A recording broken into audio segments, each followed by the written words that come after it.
IBT Practice 2. Listen to part of a lecture in a business class. The BCG Growth Share Matrix is a sort of planning model that can be used to determine the importance of business units within a corporation or the products within a single unit. It breaks them down into 4 basic categories based on 2 factors: relative market growth and relative market share.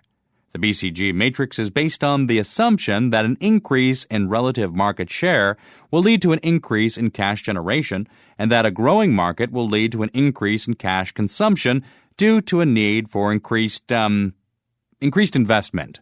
Got it? Good. Now, does anyone know what the 4 categories are? Well, I've heard about the names, and I remember each category has an interesting name, but all I remember is that cows are good and dogs are bad.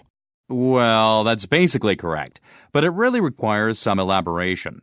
Dogs are units that have a low growth rate and low market shares, signifying low levels of both cash consumption and generation. Basically, they are unprofitable and undesirable. On the other hand, cash cows are part of a low-growth industry but have a high market share. They generate more cash than they consume and are the source of cash for other units.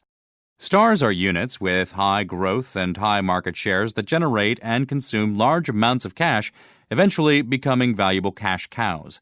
And finally, question marks are high growth, low market share units. As they mature, these units have the potential to become either stars or dogs. So, to put it all together, cows provide the cash to invest in stars, which represent future potential. Dogs are bad for a business. And question marks, as the name implies, can go either way. As you can see, the BCG matrix is simple and easy to understand. However, it has its limitations. It ignores many other influences on profitability. Market growth rate is just one of many factors relating to industry attractiveness, as is relative market share in relation to competitive advantage. In addition, the BCG matrix overlooks the impact of interrelatedness among units. In some instances, a business unit that is a dog may be aiding other units to gain a competitive advantage.